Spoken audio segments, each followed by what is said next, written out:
Yan mga kapatid, ito na naman ang ating palatuntunan na ibinigay sa atin ng ating Ama. Kagaya ng dati, muli natin maririnig ang mga mensahe ibinigay sa atin ng ating Ama sa pamamagitan ng Espiritu ng kanyang panganay na anak na si Isa na ating Panginoon ng mga Panginoon at ating Hari ng mga Hari. At mayroon tayong munting mensahe na naman ngayon na dapat natin marinig at unawain mga kapatid.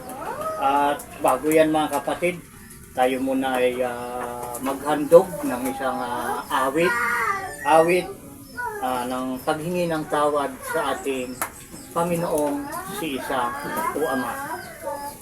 Handog na natin.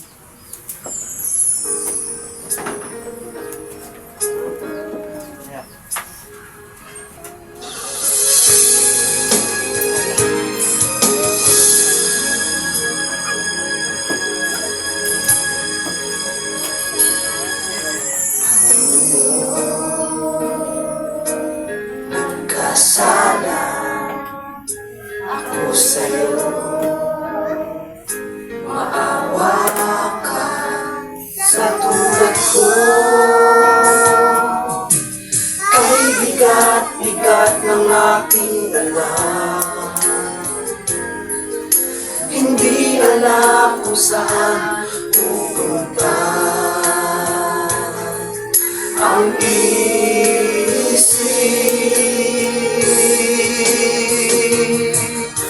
dalangin ko'y iyo sanang tugunin. Kahit ako'y nagkasala sa'yo, patawarin mo ako.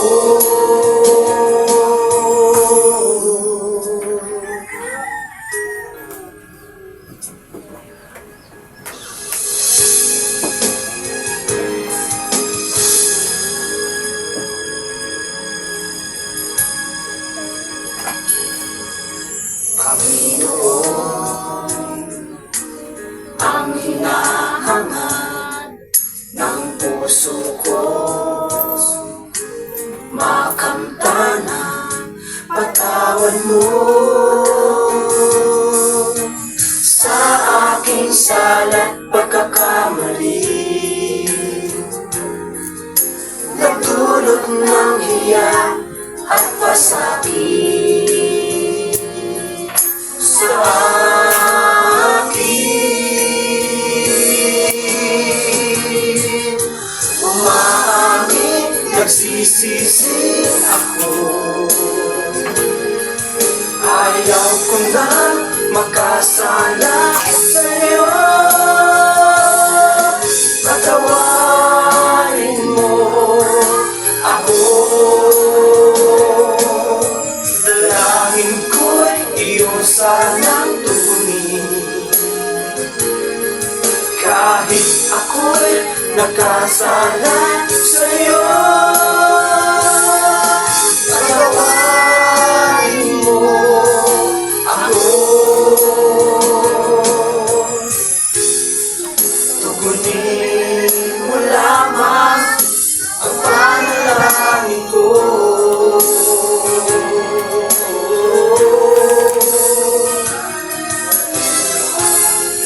Ang lahat ng kasalanan ko'y at tatawarin mo.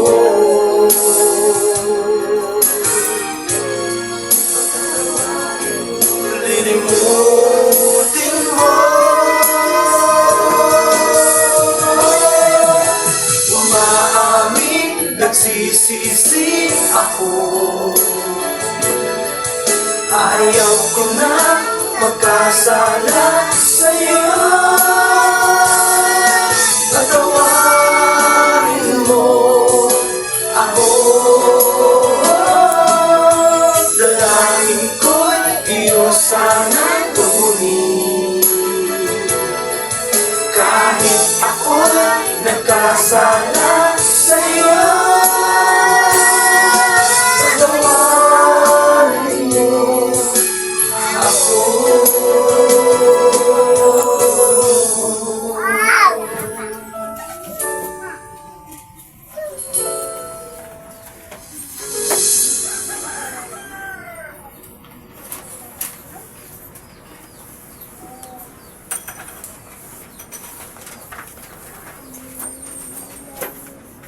Yan mga kapatid, yung ating handog na awit ng paghingi ng tawad sa ating Panginoong si Isa o Ama. At sa inyong lahat mga kapatid, bago tayo tuluyang magsimula sa mensahe na ibinigay sa atin ng ating Panginoong si Isa o Ama, ang biyaya, awa at kapayapaan ng ating Ama sa pamamagitan ng Espiritu ng kanyang panganay na anak na si Isa na ating Panginoon ng mga Panginoon at ating Hari ng mga Hari ay sumainyo nawang lahat. Siya nawa. Siya nawa. At ngayon mga kapatid na nakikinig sa programang ito ng ating Ama, hindi lingid sa atin ang mga nangyayari ngayon sa sanglibutan. Diba? Kung tayo lang ay paminsan-minsan ay nanonood sa telebisyon ng mga balita. Kahapon walang balita pero sa TV walang balita pero dire-diretso sa mga kapatid sa Facebook, YouTube, dire-diretso yung mga balita, yung mga bangayan na yan. Patungkol yan sa sa pamumuno. Ang masakit pa niyan ay kung sino pa yung mga matataas na opisyal ng ating gobyerno, ating pamahalaan, ay sila pa yung nagbabangayan. Di ba? Hindi na nila inisip kung ano yung epekto ng kanilang pagbabangayan sa atin na kanilang pinamumunuan. Ganun pa man mga kapatid, tayo ay maging kalma lang sa mga nangyayaring ganyan dahil yan yung tunay at dapat na mangyari, maganap yung mga salita ng ating Ama na sa huling araw kanya ay darating yung panahong mapanganib at yan ay nabanggit ko na sa inyo nung mga nauna nating i-upload para inyong mapanood. Yung panahong mapanganib ay yung mga tao magiging maibigin sa salapi, mapanungayaw, mga walang kabanalan, walang sariling, walang pag-ibig sa kapwa. Yung iniisip nga lang ayun sa kanilang sarili, kung paano sila, pero hindi naman iniisip kung paano tayo. Dahil nga dyan, nagaganap yung mga salita ng ating Panginoong si Isa o Ama na sa kabila ng mga nangyayaring yan ay sumasagana naman yung biyaya,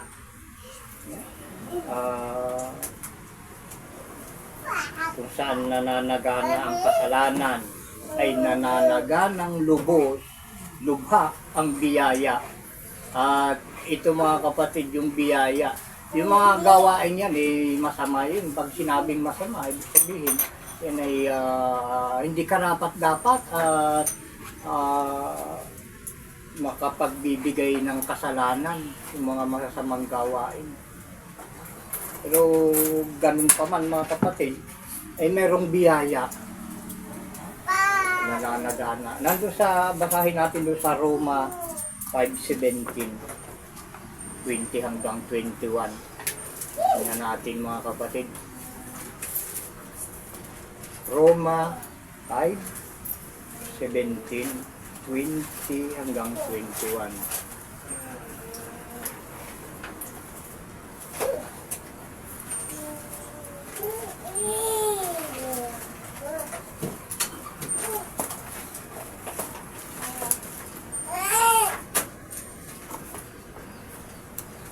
Ay mga kapatid, kasalanan yung mga pinaggagawa ngayon, tawang labag sa utos ng ating Ama yung mga nangyayari ngayon. Ginagawa ng ating mga pinuno, ginagawa ikapo dahil Sa kanila nakikita natin eh. Pananalita. Yung pagsasalita, yan ay gawa mga kapatid.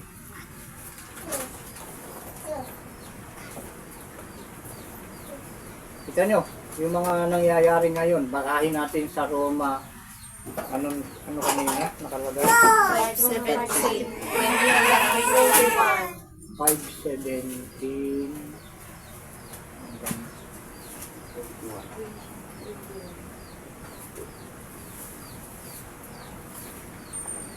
Basahin na natin mga kapatid. Sapagkat kung sa pagsuway ng isa ay naghari ang kamatayan. Kita nyo, mga salitang ito mga kapatid. Ay nung unang panahon pala ay walang kamatayan nung unang panahon nung hindi pa sumusuway ang tao. Ngayon, yung nakasulat, sapagkat kung sa pagsuway ng isa ay naghari ang kamatayan, sa pamamagitan ng isa, lubha pang magsisipaghari sa buhay ang nagsisitanggap ng kasaganaan ng biyaya at kaloob ng katuwiran sa pamamagitan ng isa sa makatuwid bagay, si Jesus. Isa. Yan ay turing nating isa dahil yan maghahari tayo sa buhay kapag ang sinunod natin ay yung kanyang bagong pangalang isa. Yun yung biyaya sa atin ngayon mga kapatid. Kaya kung paanong sa pamamagitan ng isang pagsuway ay dumating ang hatol sa lahat ng mga tao sa pagdurusa. Gayon din naman sa pamamagitan ng isang gawa ng katuwiran, ang kaloob na walang bayad ay dumating sa lahat ng mga tao sa ika-aaring ganap ng buhay. Sapagkat kung paanong sa pamamagitan ng pagsuway ng isang tao, ang marami ay naging mga makasalanan. Gayon din sa pamamagitan ng pagtalima ng isa, ang marami ay magiging mga matuwid. At bukod sa rito, ay pumasok ang kautusan upang ang pagsuway ay mananagana. Datapwat kung saan nananagana ang kasalanan ay nananaganang lubha ang biyaya. Yan yung mga kapatid. Yung biyaya nandito eh. Tingnan mo yung mga kasalanang gawa ngayon at ang parusa ng Ama ay kasunod ng mga kasalanang gawa. Ha? Dahil kung ano yung ginawa mo, ika ng ating Ama, yun din ang babalik sa'yo. Kung ano yung itinanim, ay ganun din ang yung aanihin. Diba? Sabi ng ating Ama nga, nung una pa, sinabi niya, ha? Ang mamamatay tao ay dapat patayin. Diba? Pinag-uutos niya, huwag kang papatay. Dahil pag pumatay ka, ay tinalo mo pa yung magnanakaw.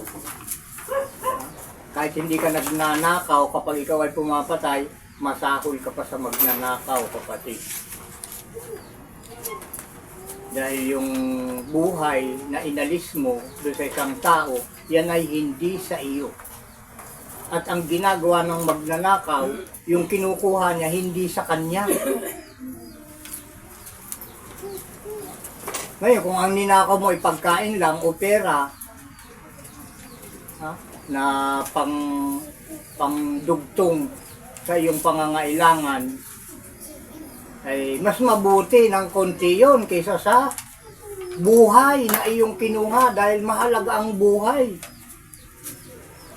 kaysa sa pagkain, mga kapatid, o pera. Higit ang buhay kaysa sa pagkain. Kaya kung ikaw ay pumapatay, ngunit hindi ka nagnanakaw, mas masahol ka sa magnanakaw. Naniniwala kayo doon, mga kapatid. Kaya kung naniniwala ka doon, pagpalain ka ang nawa ng Ama, pagpalain ka, kapatid, kung naniniwala ka doon. Saan na tayo? Doon sa 21, mga kapatid.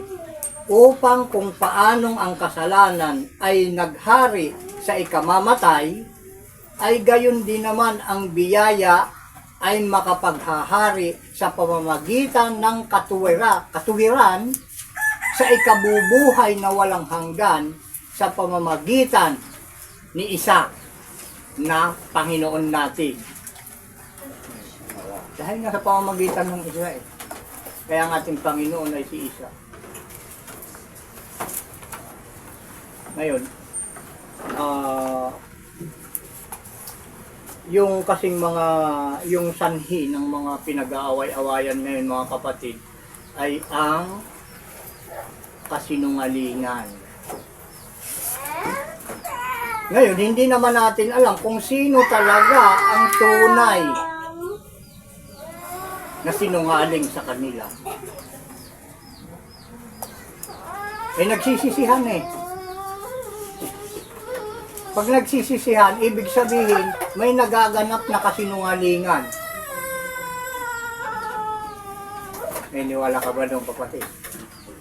Kapag may sisihan, may nagaganap na kasinungalingan.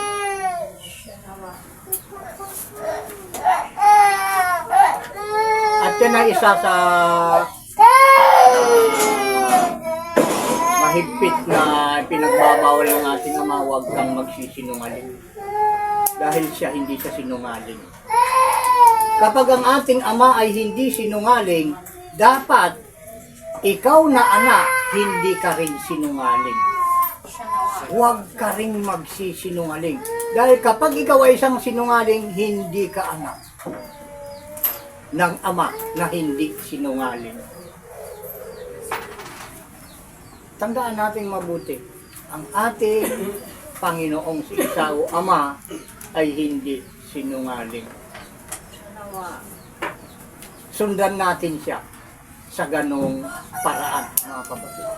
Alisin yung pagsisinungaling kung tayo man ay sinungaling ng mga nagdaang panahon. Ngayon, mga kapatid, alisin na natin yan. Sundin natin kung ano yung naaayon sa pinag-uutos ng ating Ama dahil yun ang katotohanan, mga kapatid. Kung ano ang pinag-uutos niya, yun ang totoo. Sabi na, huwag ka papatay. Huwag kang mangangalun niya. Totoo yun. Huwag kang magnanakaw. Huwag kang sasaksi sa hindi katotohanan. Napakarami, mga kapatid. Yan nga 10 eh. 10. Yan. Sabi nila 10, pero nakasulat 10, mga kapatid.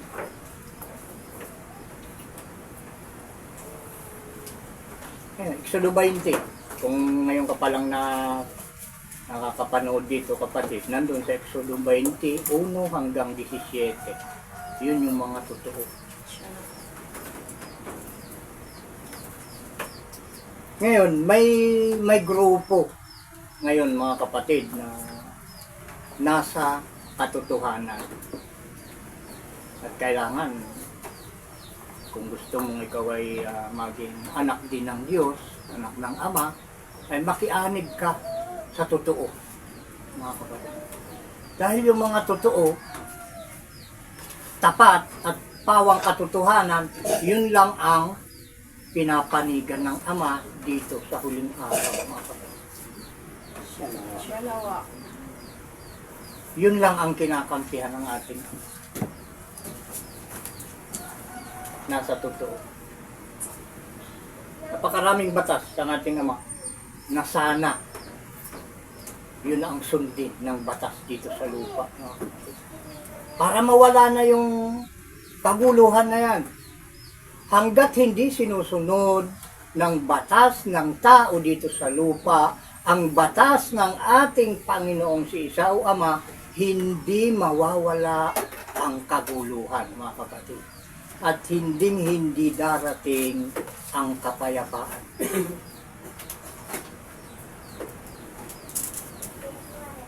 Sa pamamagitan ng pagtupad natin doon sa utos na nakasulat sa Exodo 21 hanggang 17, doon magsisimulang pumasok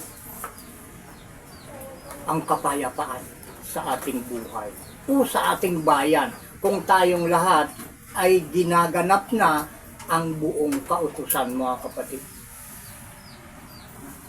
Gaya ng ating nabanggit,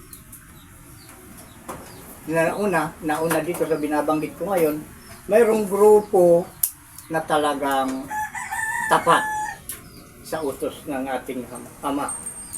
At yun na hindi pwedeng magsinungaling. Walang kasinungalingan sa kanila. Dahil yung mga sinungaling, mga kapatid, sinasabi ko sa iyo, aalisin yan ng ating Ama, hindi yan mananatili yung ganiyang gawain. Tatanggalin ng ating Ama yan kahit gaano ka kasinungaling, hindi ka mananatili dyan. Aalisin ng Ama ang kasinungalingan mo sa pamamagitan ng pagpuksa sa iyo.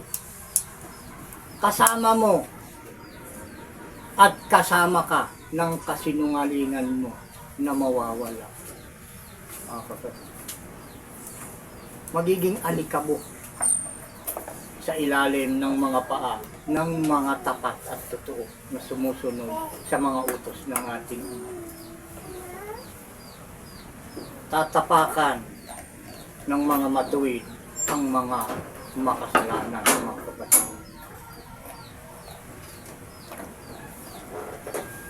Kung inyong narinig yung ating mensahe na nauna rito, yun, nandun ata na tatapakan ng mabuti, ng matuwid yung mga makasalanan. Siya nawa.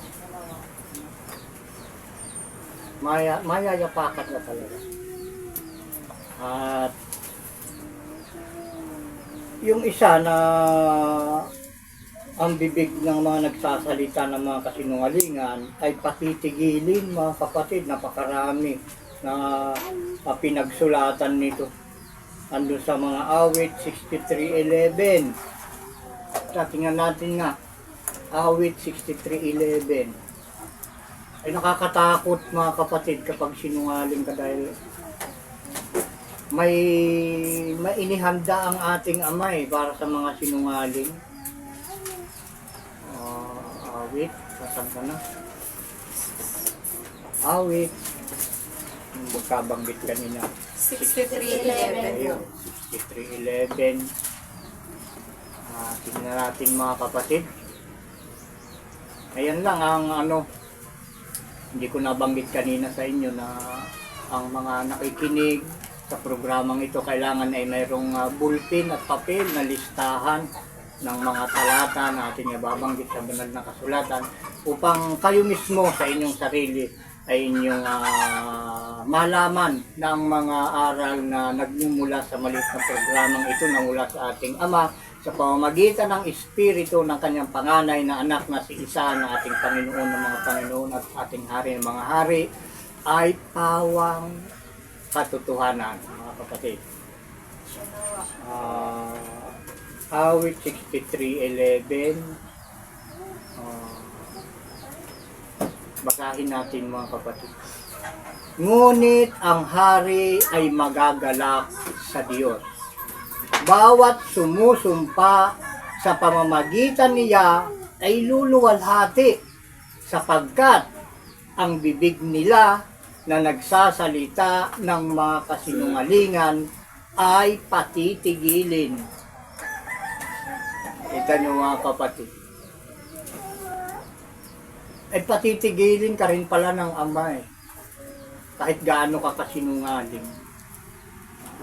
Ay huwag mo nang hintayin na patigilin ka dahil pag pinatigil ka ng ating Ama, kasabay na yung pagkawala mo. Dahil ngayon, kung naririnig mo ang aral na ito na huwag kang magsisinungaling, alisin mo na kaagad yan, kapatid. Huwag mo nang antayin na ang ating Ama ang magtanggal sa iyo. Pag hindi mo natanggal yan, ngayon at narinig mo ang bili na ito na huwag kang magsisinungaling, nakadikit na sa iyo yan, mga kapatid, dahil hindi mo matanggal Ibig sabihin, nakahinang, nakawilding na sa iyo yan.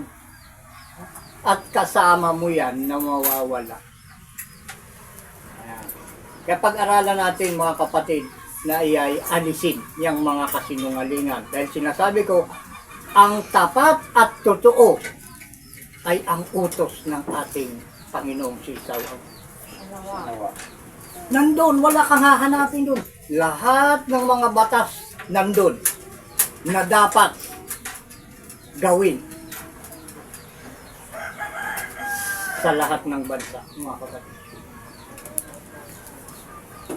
Iyon yung tunay at tapat na batas, mga kapatid. Batas ng Diyos Ama.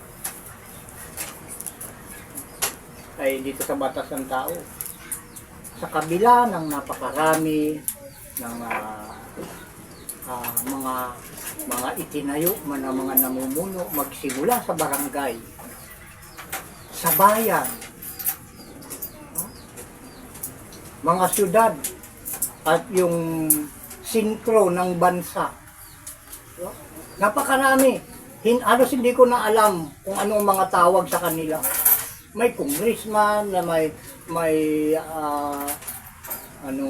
senator, may mayor, may gobernador, may napakarami mga kapatid na may mga katungkulan sa isang bayan o isang bansa.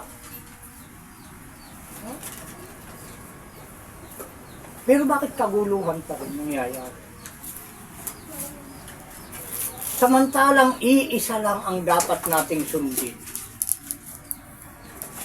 So bakit napakaraming patakaran sa lupa, mga kapatid? Iisa lang ang dapat nating sundin. Iisang turo ang mula lang sa ating Ama. Yun lang ang dapat nating sundin sana. Huwag magnanakaw. Huwag papatay. Huwag sasamba sa Diyos-Diyosan na gawa ng kamay ng tao, mga kapatid. Kasinungalingan yun. Kapag sumamba ka sa ribulto, pinapasan mo na hindi naman makakatulong sa'yo, kundi bagpos ikaw ang tumutulong sa kanya dahil binubuhat mo eh. Diba? Ikaw yung tumutulong sa kanya, hindi yung ikaw ang tinutulungan niya. Yun ay kasinungalingan. Dahil nakasulat yan eh. Huwag kang gagawa ng larawan na inanyuan at iyong sasambahin. Huwag kang maglilingkod sa kanya. Diba? Nandun yun sa 10 utos. Exodo 20, 1 hanggang 17. Yan ang sanhi ng kaguluhan, mga kapatid. Yung batas ng Ama ay hindi natin tinutupad. Ngayon, itong grupo na ito na walang kasinungalingan na nakasulat sa banal na kasulatan ay ating mababasa dun sa unahin natin basahin ay dun sa Juan 2:21. Unang Juan ba ito? Unang Juan. May uno naman. Tingnan nga natin kung nandun nga sa unang Juan 2:21.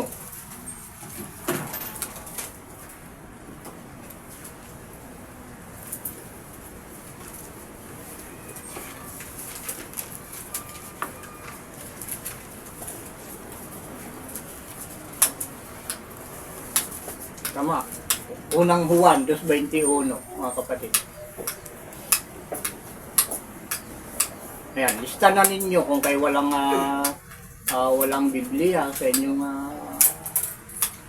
harapan ngayon o cellphone na may Biblia. Dahil hindi lahat ng cellphone, mga kapatid, may Biblia. Magkakaroon lang yan kung magda-download ka ng Biblia. Nasa iyo na lang yan kung gugustuhin mo. Ayun, yung kasinungalingan ang topic natin dito, mga kapatid. At yung yung kasinungalingan ay ganito ang mababasa natin sa unang Juan. Anong pagkabanggit tayo? 2:21. Basahin na natin, mga kapatid. Hindi ko kayo sinulatan nang dahil sa hindi ninyo nalalaman ang katotohanan, kundi dahil sa inyong nalalaman. At sapagkat alinmang kasinungalingan ay hindi sa katotohanan. Naunawaan niyo ito, mga kapatid? Lahat ng kasinungalingan ay hindi katotohanan. Pag sinabing sinungaling ka, hindi ka totoo. Hindi ka tapat. Pag sinungaling, hindi tapat, hindi totoo. Yan. Malalaman mo ang taong sinungaling kapag hindi siya sumusunod sa 10 utos, mga kapatid. Doon mo malalaman ang sinungaling na tao. Dahil inuulit ko, ang katotohanan ay ang utos ng ating Ama sa langit. Wala nang hihigit pa ron, mga kapatid. So, ngayon, lipat tayo sa Apokalipsis 14, 1, 3 hanggang 5. O sa cellphone, yan ay pahayag. Pahayag 14, 1, 3 hanggang 5. Kita nyo, mga kapatid. 14, 1.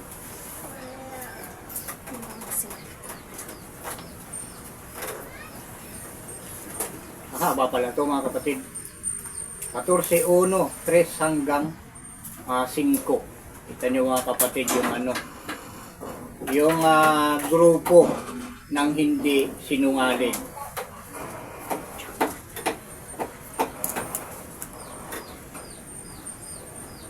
Makinig kayong mabuti, mga kapatid.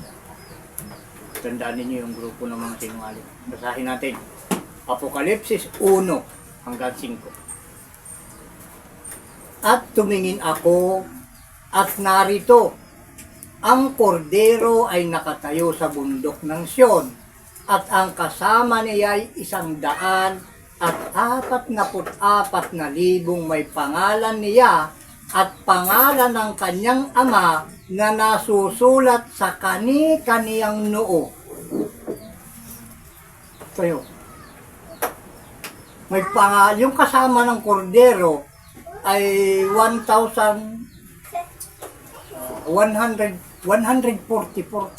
mga kapatid na may pangalan ng Panginoon at pangalan ng kanyang ama na nasusulat sa kani-kaniyang mga noo. Basahin mo, mga kapatid, nakasulat sa aming noo.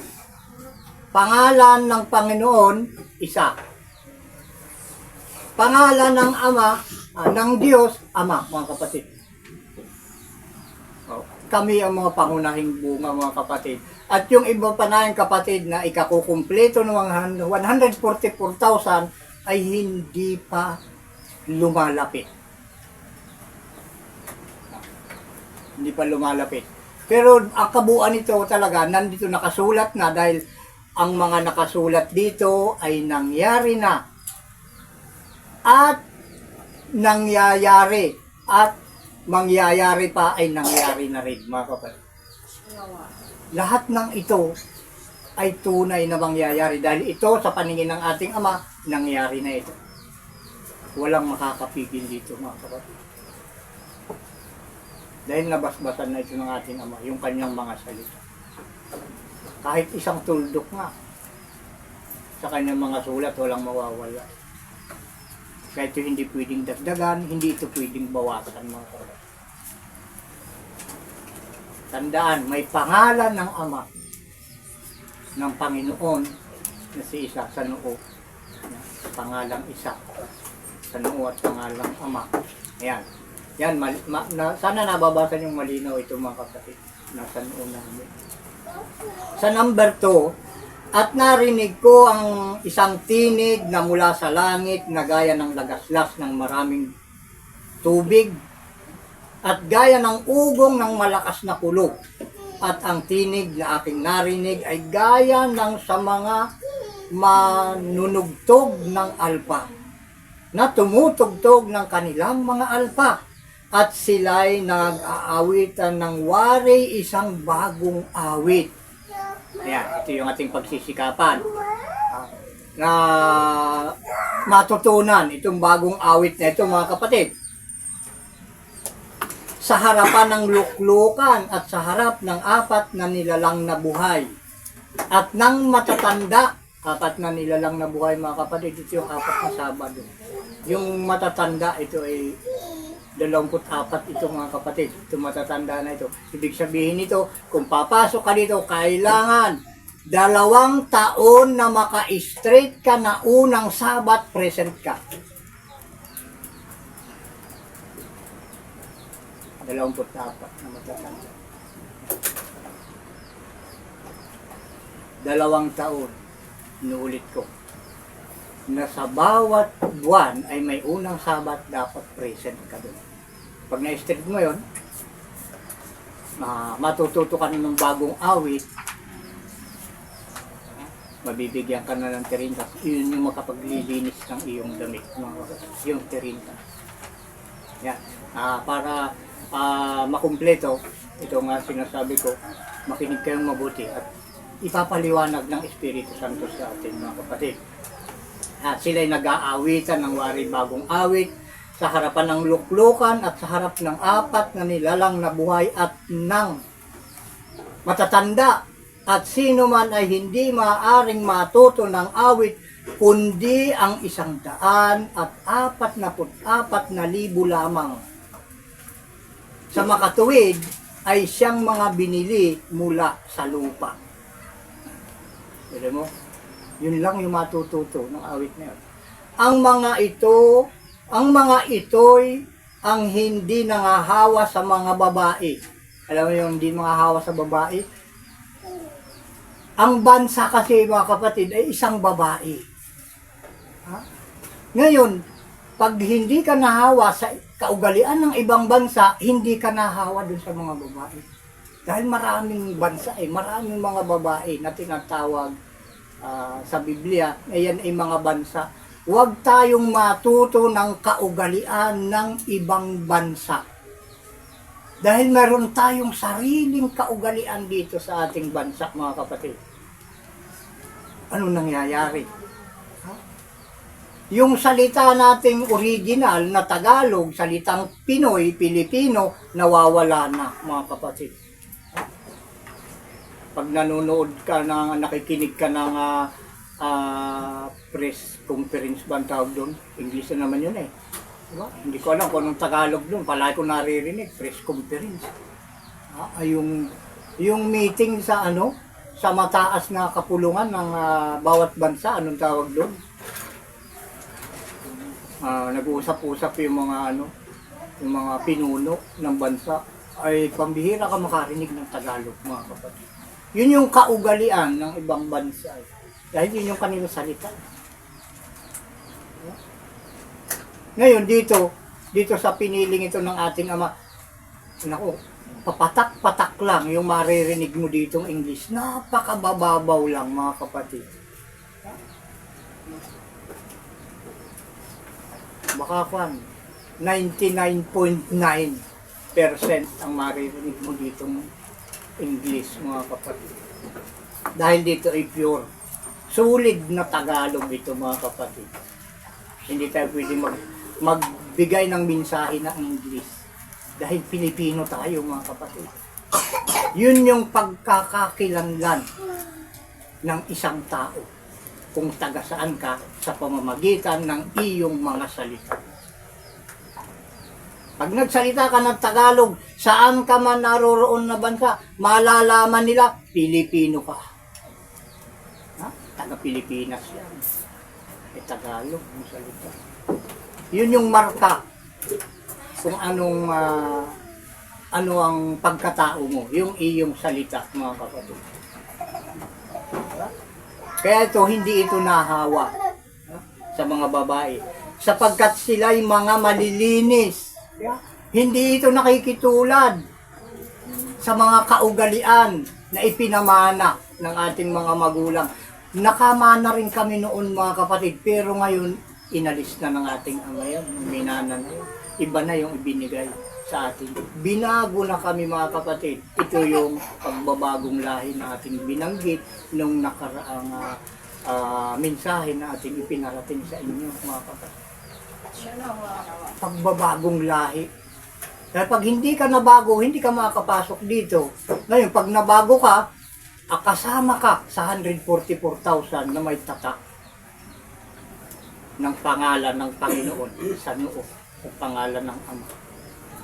makakabilang ka dito sa 144. Kakaunti pa lang kami ngayon mga kapatid.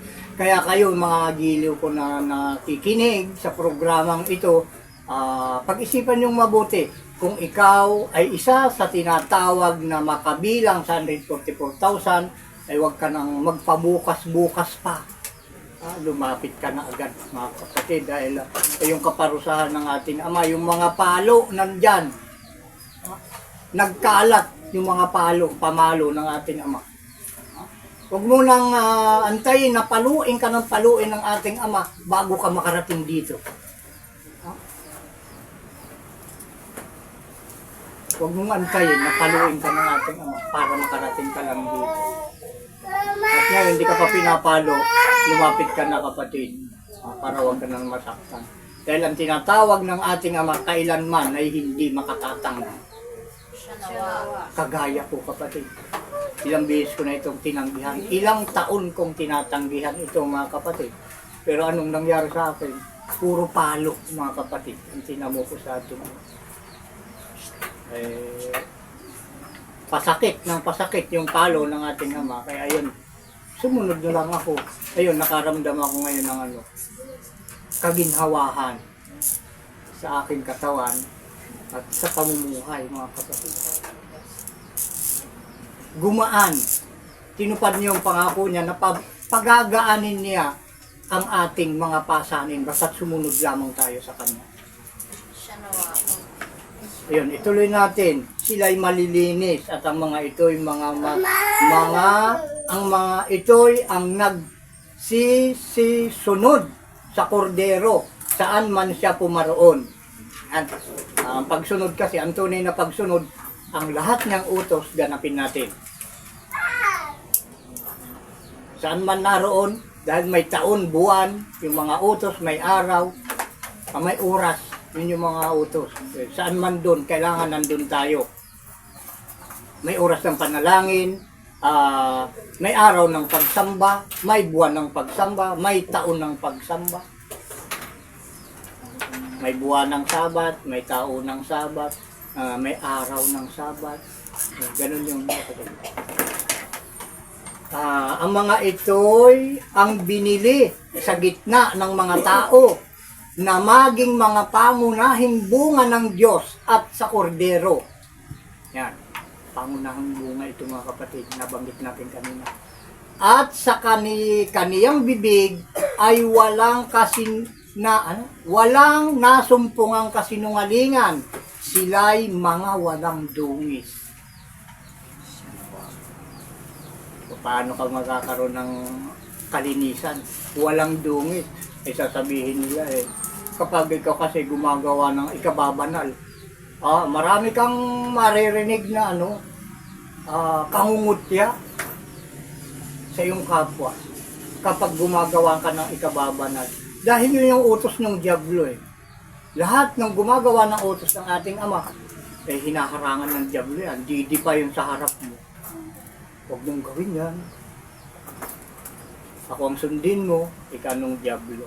Ang paraan nun, makakarinig ka ng kung ano ng salita na hindi naman naaayon sa ipinag-uutos ng ating Ama, yung kanyang mga sinasabi. Ang dapat lang nating pakinggan mga kapatid ay yung mga salita na ipinag-uutos ng ating Ama. Pag hindi na pinag-uutos ng ating Ama yung mga salita na naririnig natin sa ating kapwa, huwag na nating pakinggan. Baliwalain na natin yan mga kapatid. Pag pumasok dito, palabasin mo lang doon. Huwag mong kimkimin sa iyong puso yung mga gano'n. Dahil yung kailangan nating kimkimin, itanim sa ating puso ay ang utos ng ating Ama. Para makawala ka sa kabigatan ng pamumuhay mga kapatid. Pahirap ang pamumuhay mga kapatid. Sinasabi ko, matagal ko nang sinasabi ito. 2017 pa. Ano na ngayon mga kapatid? 2025 na.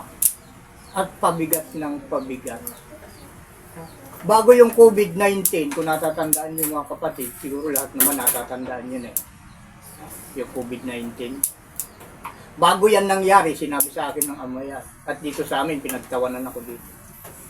2017 sinabi ko yan sa mga taga rito sa lugar niya. may salot, may piste na darating. Pinagtatawa na. Piste nga, salot nga. Yan, dahil Ilocano. Apay, manok. Bakit manok? Napipiste. Manok lang daw napipiste. Yan. Manok lang ang nasasalot. O nung dumating, 2019, pero 2 taon pa bago dumating. 2017 natin sinasabi.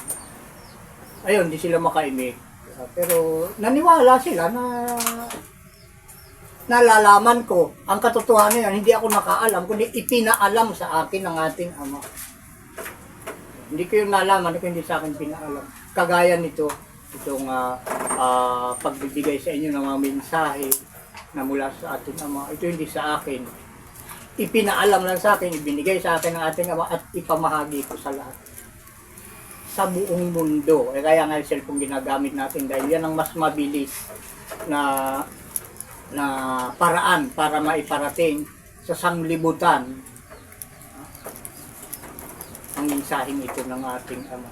Kaya ito mga kapatid, itong grupong ito nang nagsasalita sa inyong harapan, sinasabi ko sa inyo ang banal na kasulatan ang nagtuturo na ito ay malinis. Sila ay may tatak ng pangalan ng Panginoon sa noo at pangalan ng Ama, yan magkatabi, at sila ay umaawit ng bagong awit. Yan, hindi mo yan malalaman kung di ka lalapit dito mga kapatid, yung bagong awit na yan. Yun yung nagpapalinis. Pag nalaman mo yung awit, malinis ka. Dahil yung awit na yun mga kapatid, saka ka lang mabibigyan ng tirintas. At yung nabibigyan ng tirintas, ibig sabihin, yun na yung sumusunod sa utos ng ating Ama.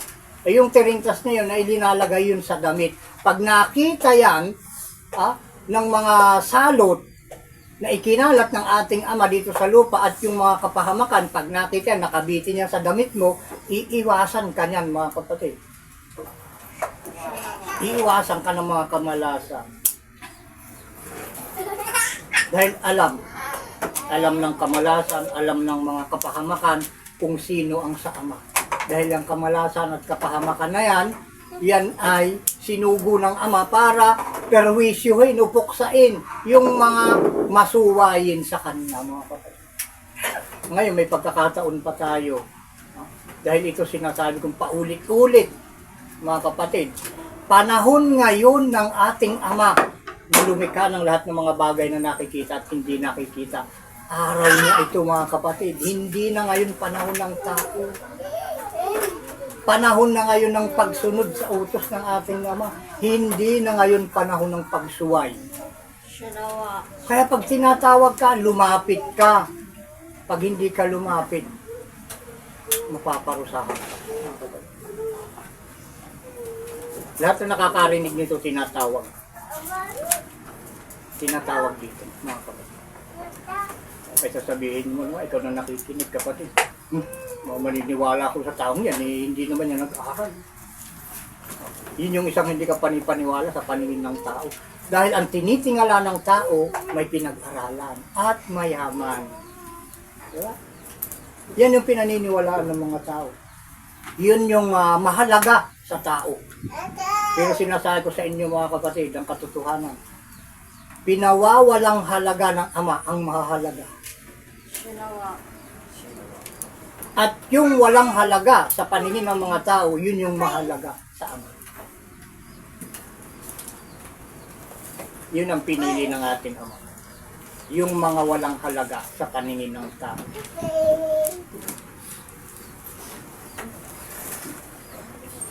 Ito pa, ituloy natin mga kapatid.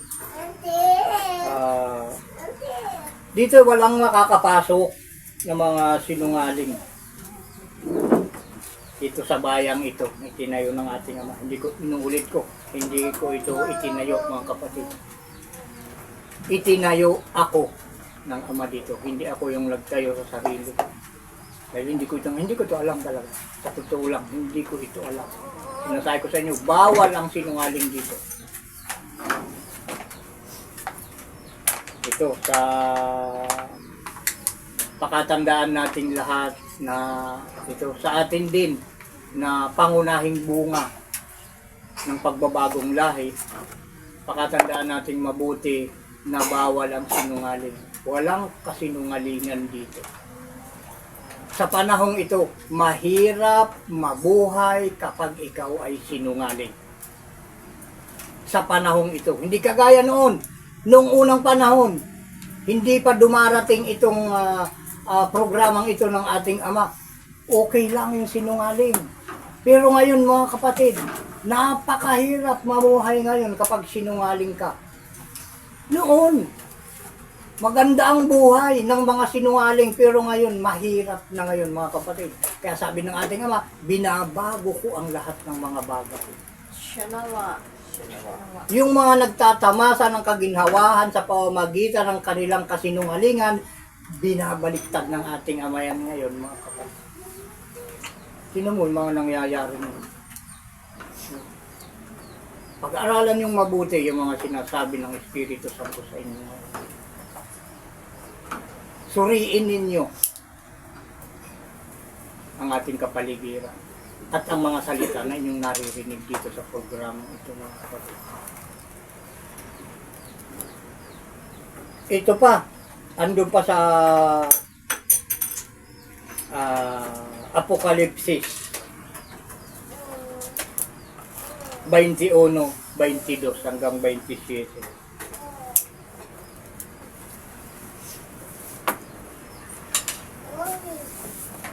Apokalipsis hanggang 27.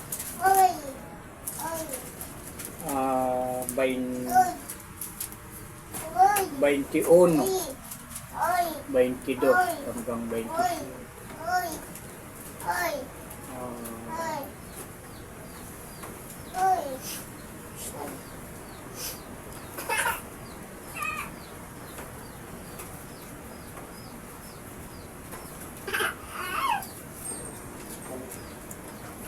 May talaan pa kasi tayo mga kapatid.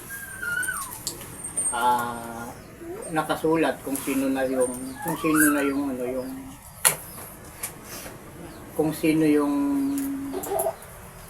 hindi na makagagawa ng kasinungaling. Yun yung may mga terintas mga kapatid, nahihirapan magsinungaling. Ako tingkay. Yeah. Patungkol sa kasinungalingan ng ating topic ngayon mga kapatid, dahil ito yung pinag-aawayan ngayon ng buong mundo. Ay nagpapagalingan, hindi malaman ng taong bayan kung sino ang tapat at totoo. Ngayon sa inyo mga kababayan ko dito sa ating bansang Pilipinas, ang tapat at totoo ay ang 10 utos mga kapatid.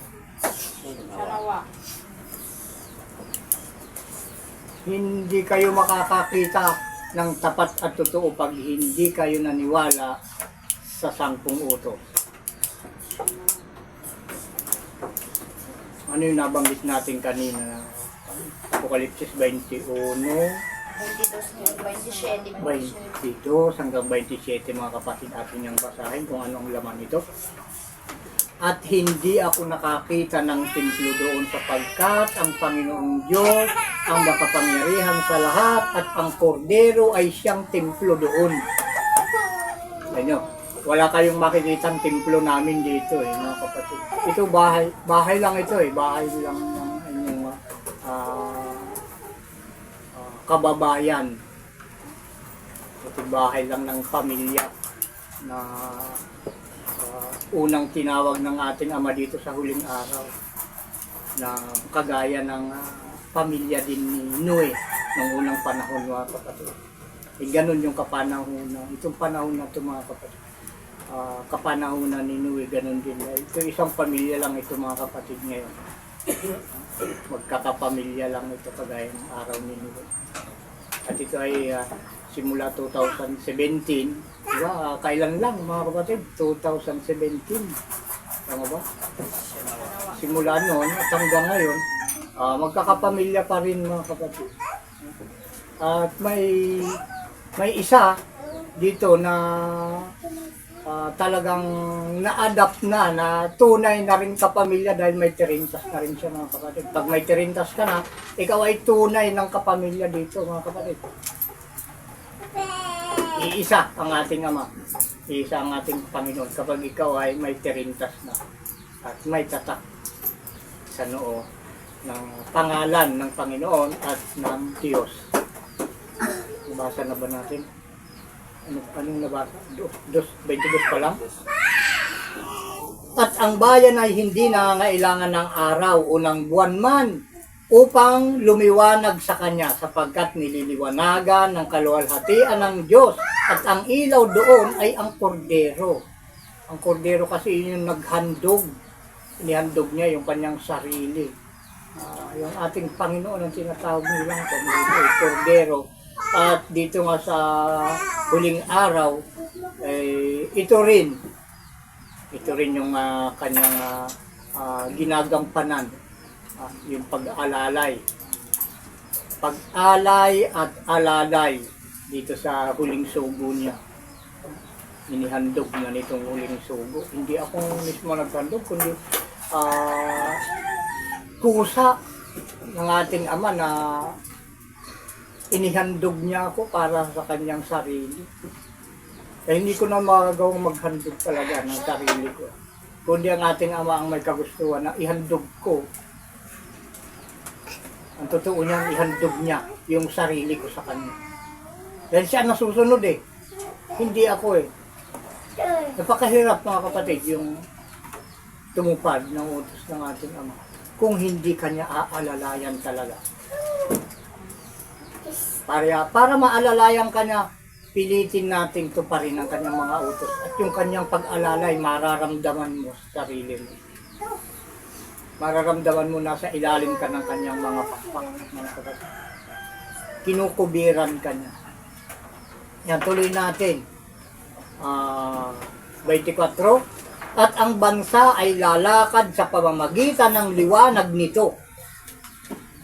At ang mga hari sa lupa ay magdadala ng kanilang karangalan sa loob niyaon.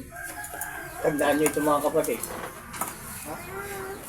At ang pintuan niyaon ay hindi ilalapat kailanman sa araw sapagkat hindi magkakaroon doon ng gabi. Alam niyo ibig sabihin nito? Ito'y 1,000 taon mga kapatid. At ang araw na ito ay 1,000 taon. Kaya dito hindi magkakaroon ng gabi. Maliwanag, araw man at gabi, maliwanag. Walang tatakot sa iyo. Malinaw. Ikaw ay magtitiwala dito araw at gabi. Kaya yung paningin natin dito, pakiramdam nito, sa araw at gabi ay iisa mga kapatid. Kung paano tayo nagtitiwala sa liwanag, ay ganun din pag dumating na yung gabi. Tiwala din tayo, karamdam natin. Kaya kapag tutulog kami dito sa bahay na, nakabukas na yung pinto ng aking hinihigaan. Tiwala, dahil yung araw at gabi ay parehas yung pakaramdam natin dyan mga kapatid. Tiwala tayo sa pangako ng ating Ama na walang kasamaan na mangyayari sa iyo. Pangako niya sa mga sumusunod sa kanila. Shanawa.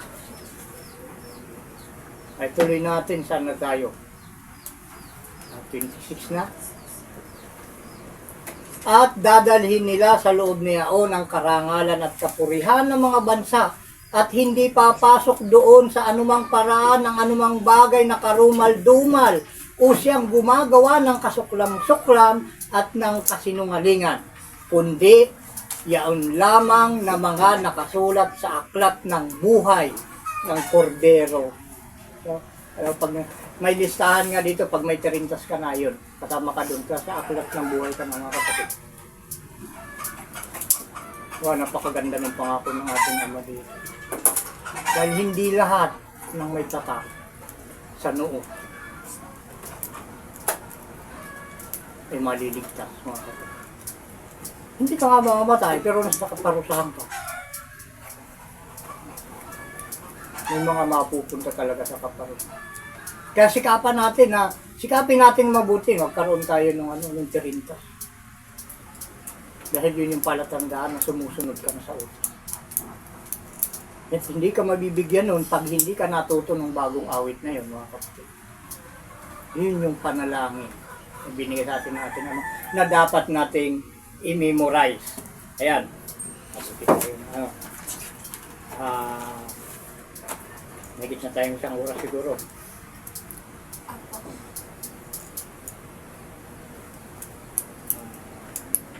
Saan na tayo? Abot pa.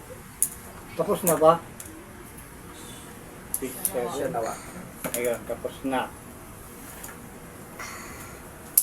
Ngayon,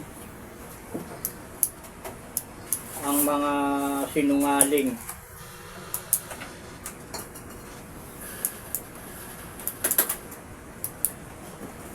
at mga mapakiapid daw. Sila daw ay mga nasa labas lamang. Ayun. Hindi makakapasok. Nandun sa 22, 11 hanggang 15. Kaya sabi na doon sa 27, hindi papasok doon sa anumang bagay na karumal-dumal. Kasinungalingan, mga kasuklam-suklam.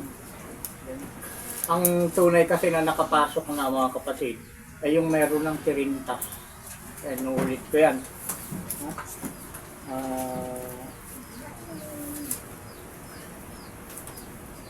Apokalipsis, kabanggit natin 22, 11 hanggang 15. Ayan. Basahin natin mga kapatid. Ang liko ay magpakaliko pa, at ang marumi ay magpakarumi pa, at ang matuwid ay magpakatuwid pa, at ang banal ay magpakabanal pa. Narito, ako'y madaling pumaparito, at ang aking gantimpala ay nasa akin, upang bigyan ng kagantihan ang bawat isa ayon sa kaniyang gawa. Ako ang Alpha at ang Omega, at ang una at ang huli, ang pasimula at ang wakas. Mapalad ang naghuhugas ng kanilang damit upang sila'y magkaroon ng karapatan sa punong kahoy ng buhay at makapasok sa bayan sa pamamagitan ng mga pintuan. Itong mga salitang ito ay, alam niyo mga kapatid, dito sa yung sinasabi dito na mapalad. Doon sa 14. Ay, tapusin natin hanggang 15 ba? Tapusin natin hanggang 15 para mas malinaw mga kapatid. Na nga sa labas ang mga aso. Ibig sabihin ng aso yung mga matatakaw. Yun yung mga sakim. Sakim sa pakinabang. Mga sarili lang na iniisip. At ang mga manggagaway. Yung manggagaway yung mga mangdaraya. At mga mapakiapid. At ang mga mamamatay tao. Na nga sa labas ang mga ito. Hindi ba kapasok? At ang mga mapagsamba sa Diyos-Diyosan, ay ito yung isang matindi mga kapatid. Sabi si Lucano, pulos, iddo. Magsamba ka sa Diyos-Diyosan, malabo kang makapasok dito. Dahil iyan ang isang unang tanong dito. Pag may Diyos-Diyosan ka, ay hindi ka pwedeng sumamba rito mga kapatid. Dalahin mo dito yung Diyos-Diyosan mo, pasunog mo sa akin bago ka pumasok dito. Dahil utos ng ating amen sa akin. Lahat ng gustong pumasok dito na may Diyos-Diyosan, sunugin yung Diyos-Diyosan. Hindi ako nagsusunog ng Diyos-Diyosan ng kung sino-sino dyan mga kapatid. Yung gusto lang pumasok dito na may Diyos-Diyosan, yun ang sinusunog ko, yung Diyos-Diyosan. Shanawa.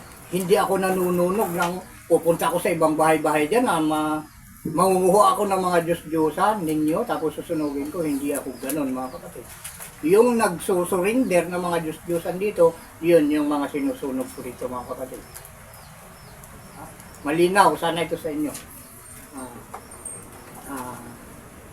Mga mamamatay tao at mga pagsamba sa Diyos-Diyosan at ang bawat nag-iibig at gumagawa ng kasinungalingan. Gayon, yung mga hindi makakapasok. Ngayon, doon sa 14 mga kapatid, sabi dito, mapalad ang naghuhugas ng kanilang damit. Anong paraan ang paghuhugas ng damit mga kapatid? Upang sila'y magkaroon ng karapatan sa punong kahoy ng buhay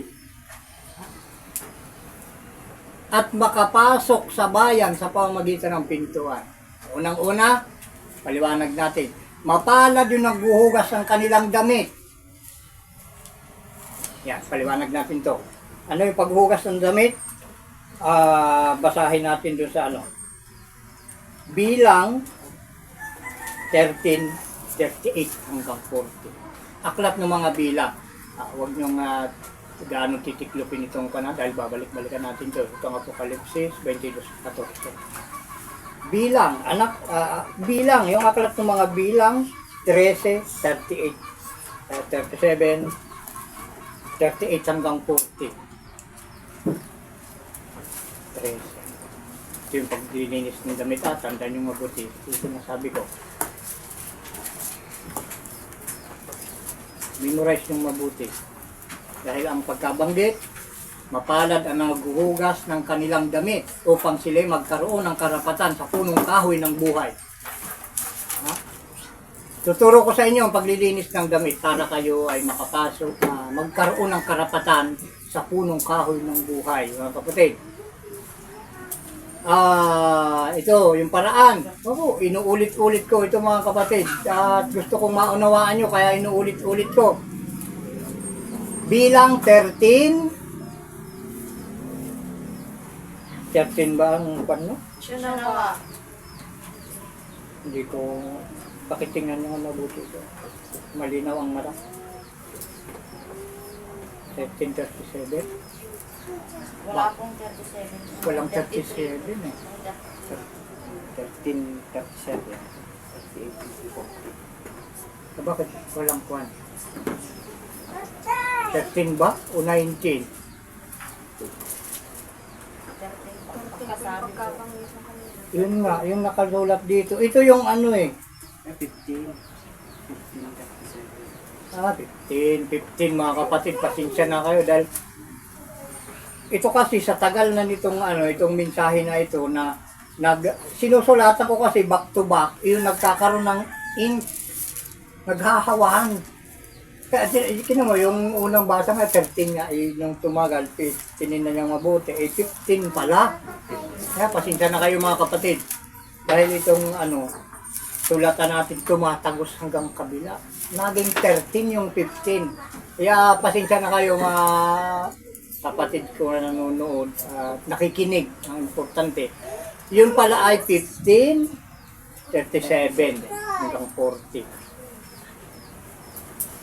Ayun. Basahin na natin kung paano nagiging malinis yung damit. Ha?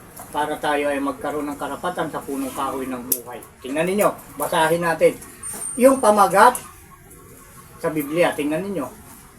Kung nakuha na ninyo. 1537 hanggang 40. Batas tungkol sa handog na pinaraan. Ipinag-utos ang paglalagay ng tirintas. Pinag-utos. Ipinag-uutos ang paglalagay ng tirintas. Yun, ipinagutos ang paglalagay ng tirintas. Ito pala yung paraan ng paglilinis ng damit mga kapatid. Para magkaroon ng karapatan sa punong kahoy ng buhay. Basahin natin. At sinalita ng Panginoon kay Moises na sinasabi, salitain mo sa mga anak ni Israel at sabihin mo sa kanila na sila'y gumawa ng mga tirintas sa mga laylayan ng kanilang mga damit sa buong panahon ng kanilang mga lahi. At kanilang patungan ang tirintas ng bawat laylayan ng isang panaling bughaw. Diba? At sa inyo'y magiging isang tirintas upang inyong mamasdan at inyong maalala ang lahat ng mga utos ng Panginoon at inyong tuparin at upang huwag kayong sumunod sa inyong sariling puso at sa inyong sariling mga mata na siya ninyong ipinang-aapid upang inyong maalala at gawin ang lahat ng aking mga utos at maging banal kayo sa inyong Diyos. Kita nyo.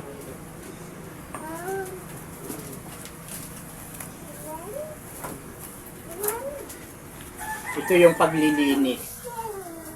Kapag ang damit mo, kapatid ko, na nakikinig sa programang ito, ay mayroong tirintas sa laylayan, ang damit mo ay malinis. May karapatan ka na sa punong kahoy ng buhay. Dahil ito yung binanggit dun sa doon sa Apokalipsis 22:14, mapalad ang naghuhugas ng kanilang damit. Ngayon, dito naman sa bilang 15:37, salitain mo sa mga anak ni Israel at sabihin sa kanila na sila gumawa ng tirinta sa mga laylayan ng kanilang mga damit. Yung damit mo kapag mayroon ng ganito, yung laylayan, malinis yan. Dahil yan ay palatandaan na sinusunod mo ang buong kautusan upang ikaw ay maging banal. Siya nawawa. Dahil nandun kapatid sa andun sa 30 sa 40 bilang 15:40, upang inyong maalala at gawin ang lahat ng aking mga utos at maging banal kayo sa inyong Diyos. Diba? Sana malinaw sa inyo ito mga kapatid. Siya nawa. Pag ang gamit mo ay may tirintas, malinis ang iyong gamit at ikaw ay mapalad. Dahil mayroon ka ng karapatan sa punong kahoy ng buhay. O, yung isa naman. At makapasok sa bayan sa pamamagitan ng mga pintuan. Alam niyo mga kapatid, ang bahay ng ating Panginoong si Isa o Ama ay mayroong 12 pintuan, mga kapatid. Naniniwala kayo dyan? Siya nawa. Sa pamamagitan ng 12 pintuan na yun na kailangan ay pasukin,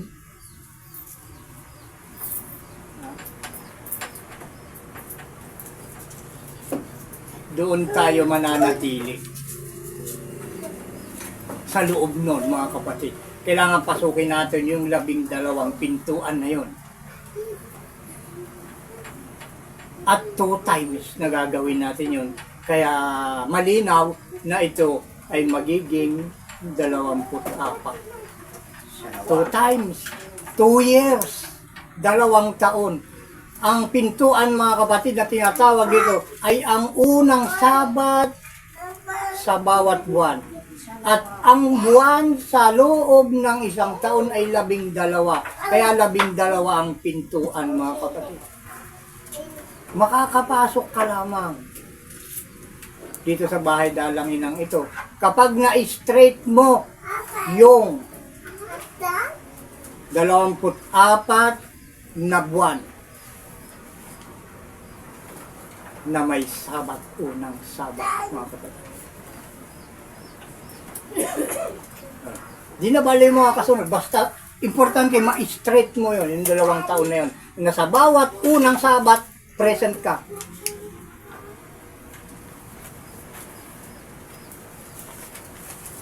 Unawaan nyo mga kapatid. Siya nawa. Kami mga kapatid, ano niya, ilang taon na. Kumbaga sa Konekan, loaded, kargado na kami mga kapatid. Kaya hindi makapasok yung Diablo dahil puno na. Wala nang space yung Diablo para pumasok sa amin. Kargado na, saan pa lalagay yung Diablo dyan? Puno na ng utos ng ating. Kaya maraming nagagalit dito. Yung unang lapit po dito mga kapatid, sigurado maasar ka dito dahil maraming bawal dito. Makihipot kasi yung daan patungo sa langit. Maraming ipinagbabawal doon mga kapatid. Kaya napakahirap itong pumasok. Pero sa naghahangad ng pangako ng ating Ama, simple lang itong gawin mga kapatid. Hinahangad mo na makarating sa pangako ng ating Ama, biyaya, awa, kapayapaan, at buhay na walang hanggan. Pag yun ay hinangad mo, madali lang ito mga kapatid. Magaan lang ito dahil ang utos ng ating Ama, sinasabi ko sa inyo, hindi mabigat. Hindi natin ito pinapasan, hindi natin ito hinihila mga kapatid. Hindi natin ito itinutulak para tayo mahirapan. Magaan lang ito kung interesado tayo sa pangako ng ating Panginoong si Isao Ama mga kapatid. At hanggang dito lamang tayo mga kapatid. Sana meron kayong napulot na aral at dadagdagan ng inyong pangunawa mga kapatid sa mga bagay na ibinaba ng Ama dito sa lupa. Dahil sinabi nga niya ang Ama, pag kayo ay naniwala at sumunod sa kanyang mga utos, bibigyan tayo niya ng pangunawa sa lahat ng mga bagay. At sa inyo mga kapatid, na mga matyagang nakinig ng maliit na palatuntunan ito ng ating Ama, muli ay binabanggit ko sa inyo ang basbas ng ating Ama. Sa inyong lahat ng mga nanood at nakinig, ang pinakamahalaga, ang biyaya at awa ng ating Ama sa pamamagitan ng Espiritu ng kanyang panganay na anak na si Isa ng ating Panginoon ng mga Panginoon at ating Hari ng mga Hari ay sumainyo nawang lahat. Siya nawa at siya nawa. At yan, pakinggan pa natin mga kapatid ang awit ng pasasalamat, patutuo, kasabay ng patutuo ng ating mga kapatid sa ating Panginoong si Isao. Sabay tayo papatuto.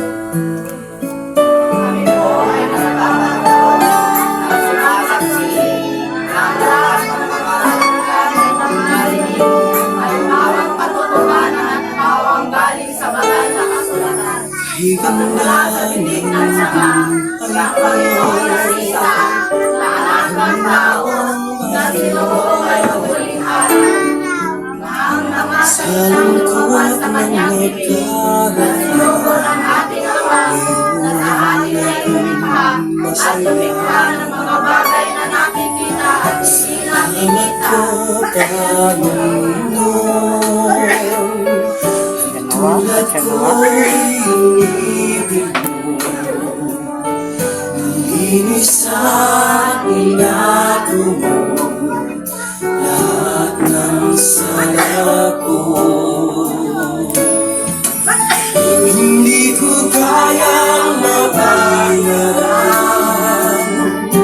ang iyong pagmamahal sa tulad ko. Lamang, O Panginoon, Panginoon, gamitin mo ang buhay kong hirap ko sa'yo bilang ganti sa kabutihan mo na aking natamo.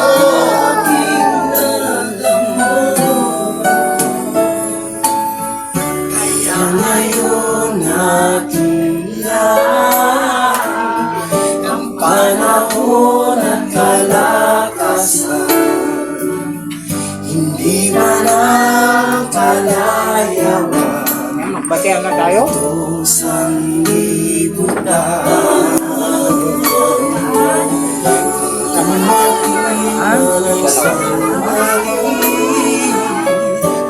na ako'y kukunin na tungo sa iyong kaharian na siyang inilaan. Hindi ko kayang mabayaran ang iyong pagmamahal sa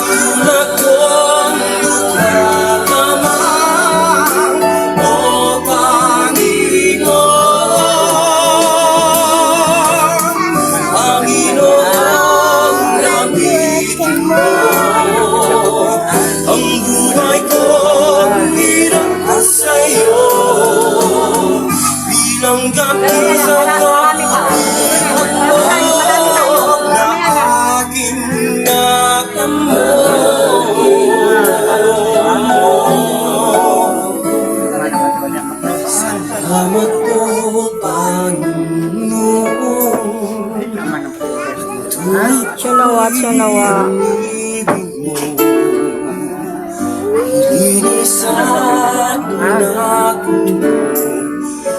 lahat ng salamat.